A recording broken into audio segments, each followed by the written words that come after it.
everybody, welcome back to me, Casa. So I've been making a lot of pizza since the quarantine started and or COVID, whatever. And my friends keep asking me like, did you actually make them from scratch yourself? And so how do we make it? So I just thought today I'm going to actually show you how to make a pizza from scratch. And I'm making a gluten-free pizza because I'm celiac. Anyway, okay, so here is what you need. You need some kind of a bread maker or something. This is like something, a brawn machine my mom gave me like before I moved from Canada. Anyway, you need to attach the piece of equipment here that does the kneading. It's like, I don't need to knead it all by hand, do I? Okay, so the first thing you put in is your rapid rising yeast, okay? I like Fleischmann's. If you don't get a rapid rise, it takes like way longer to do. So pour that in. And then it takes about a tablespoon of sugar. The more sugar you put in, the crispier your crust will be. So about a tablespoon of sugar. And then I like to get all my ingredients ready at one time so I don't have to run back and forth. And then a teaspoon of baking soda. As you can see, I just kind of guesstimate a lot here. And then some people say a teaspoon of salt, but I try to watch my salt intake, and I got a low sodium salt here. But, you know, not quite a teaspoon, but anyway, because I don't want it too salty. Then you need to take hot water. It shouldn't be like boiling, but it should be hot enough that, you know, because we're going to try to activate the yeast, okay? So I'll get some hot water here. Add here.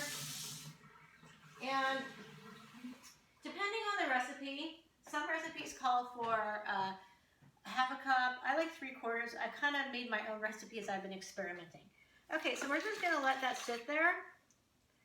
And for about 5 minutes, you let the water activate with the ingredients, and then we start adding the flour. Okay, so I won't make you sit there for 5 minutes. I will come back when that's ready to go. Now that the yeast is activated, it's foamy, it's time to add the flour. You know, the main ingredient in the pizza dough. Okay, so the recipe calls for like a cup and a half. As you can see, I'm not, there goes flour. I'm not like that particular about like really measuring because I find that I end up having to adjust as I go along anyway. So there's 1 cup. And baking is a messy sport. So yeah, it's a messy sport. Okay, and 1.5 cups. Okay. So now we're going to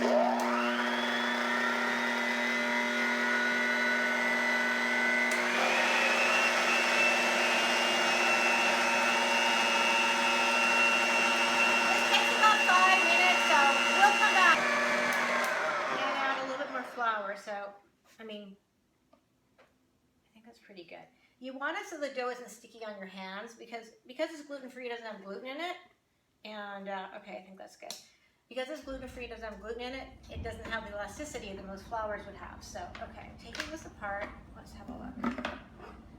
Now, the next part is to make it into a little ball. So, because the dough has to rise. So, let's see. This is pretty good.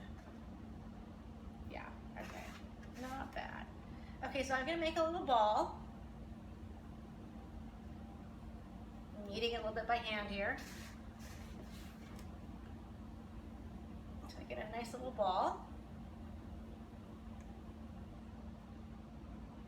And you see how my hand isn't sticking now? So I'm feeling pretty good about my dough. I'm going to put this dough in a bowl to rise. Let's see the size of it now. It's not that big, right? It's like a baseball, maybe a little bit bigger than a baseball. But I'm gonna let that rise for about an hour, put it in a glass bowl, cover it with some saran wrap, and in the meantime, I am going to make the topping. Oh, by the way, we're making a 4 mushroom truffle pizza tonight.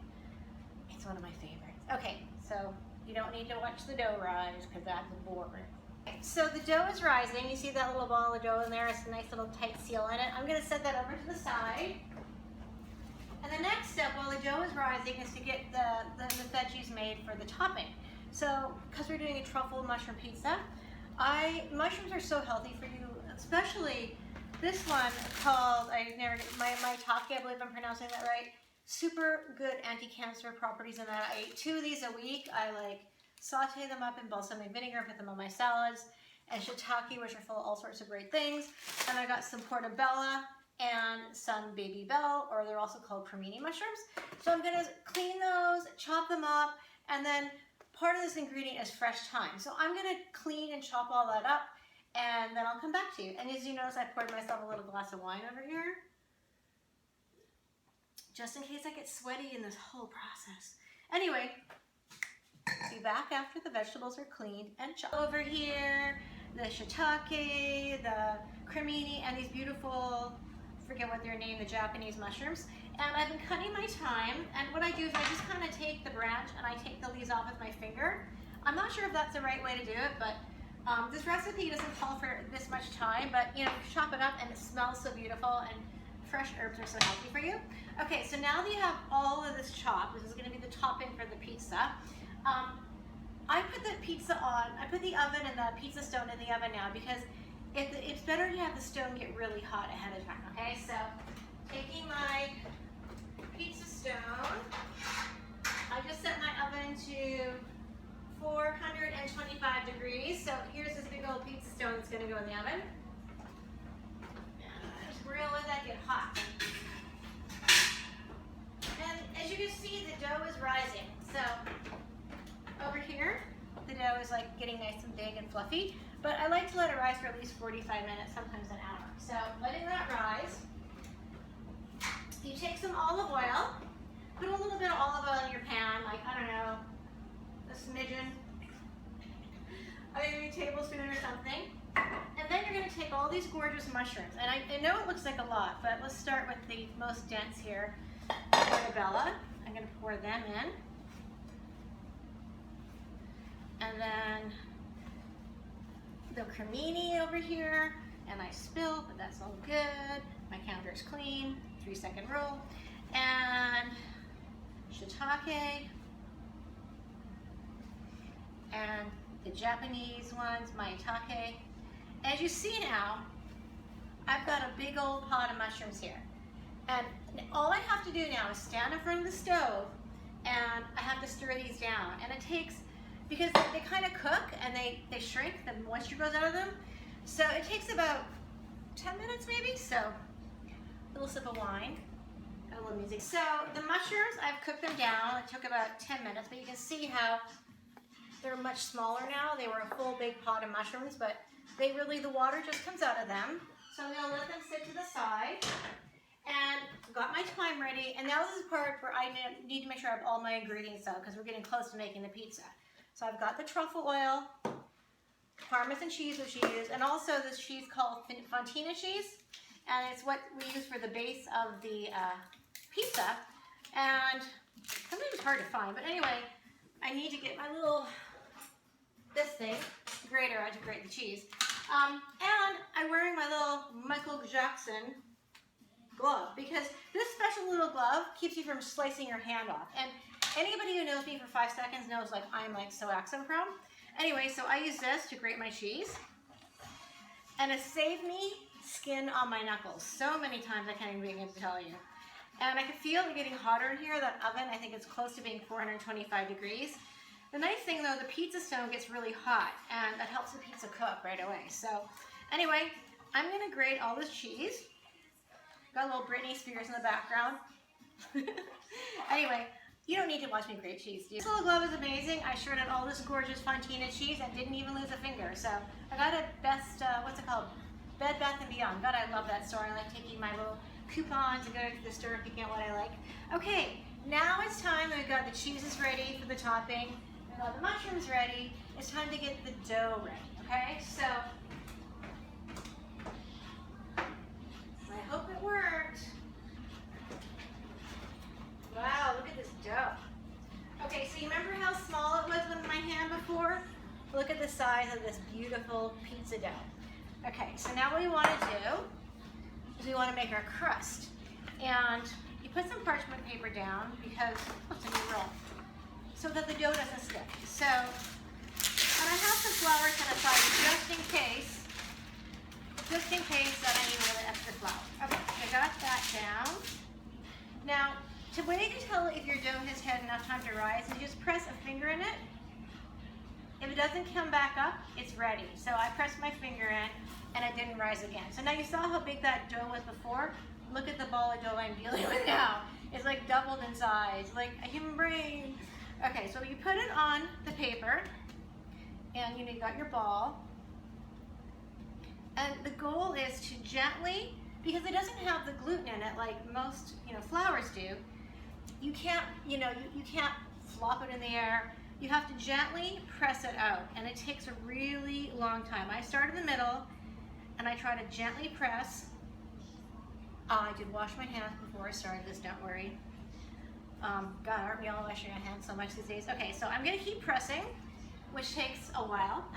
Okay, so I've been kneading out my dough here. So you see now it's like a fairly good size. And now that I've got it kind of as thin as I want, and see, I don't have any gook on my hands. I keep the flour out in case I need to flour it, but this dough is pretty good consistency tonight. So now I'm just gonna let it sit for 5 minutes, and then we're gonna make the pizza. Ooh. Little Britney Spears.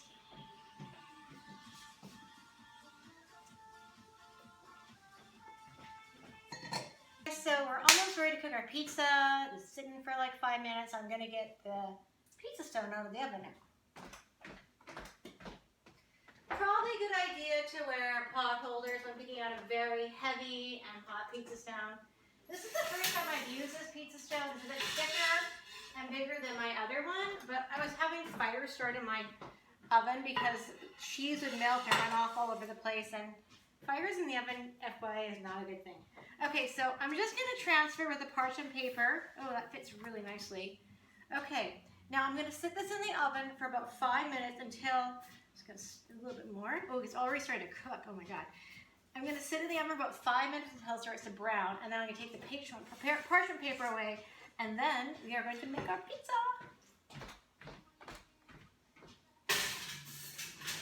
See you in 5 minutes. Got my little ton, and I slid the parchment paper out from underneath, and I forgot to record this before I did that because that's who I am. Anyway, the first thing you do now that you got your little pizza, your bottom topping is going to be a layer of the fontina cheese. So just take the cheese and gently spread it out on the pizza. Just kind of smear it all around. So you have the nice, so the whole bottom of the pizza is covered in the cheese, because that is going to be the basis of the bottom. I'm going to have to add some more. So I just kind of take my fingers and gently spread it out, kind of getting to all 4 corners so that every little bit has got some cheese on it. Okay. A little bit more. I think I should have got a bigger brick of fontina. Okay, so now I've got the cheese kind of evenly spread. No, maybe not. Okay. Okay. There. Okay, so now we've got the cheese on. We're going to take the mushroom topping next. Okay, I like to take a ladle, and I just kind of scoop it out like in several sections on the pizza, because these mushrooms are so delicious and healthy. And I'm sure I put way more mushrooms on than any restaurant would do, but I love mushrooms, and if I'm going to be eating crust and cheese, I'm going to be having something healthy on top of it too. So a little bit more here.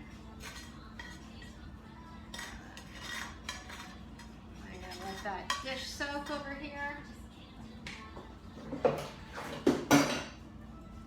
Now you just take it gently and just push the mushrooms so they cover the top of the pizza. Okay. Doesn't that look good, guys? And this will do me for like, well, if I'm being a little piglet, 2 nights. But I've kind of got where I can take this and make a 3-night meal out of it. And I'll have the salad first, and then I'll have like 3 pieces of pizza kind of thing. And that really is more than enough pizza for any female to be eating. Let me just be truthful about that. Okay, ooh, that fontina cheese is melting under there as we speak. Okay, so I got the mushrooms nicely spread around. Now, so much fun to do this. Now we take the thyme and just spread it evenly over the top of the mushrooms. And this recipe calls for like a tablespoon or more of thyme, but I know I have way more than a tablespoon here. But I find that if I don't use it up, the package goes to waste, so, and it's good for you, right? So a little bit of thyme. Now, one time I forgot to add the most important thing, the truffle oil. So you just take your truffle oil, this is a white truffle oil, and you kind of drizzle it back and forth. Now, I'm not afraid of oil, and I like my pizza to take very truffly. It says a teaspoon, so I don't know, but it's just drizzling it on, okay? And I'm not afraid of the taste of truffle. I'm just eating this for myself, so there you go. Okay, now you got your truffle oil on. You take the rest of your fontina cheese, and I did not have very much here tonight, so that sucks, but I will make up for it with the Parmesan. Okay, so you spread that over. Now, note to self, I made a bigger crust than I normally make, so I should have had more of the fontina cheese, but we chopped it on the Parmesan anyway, so.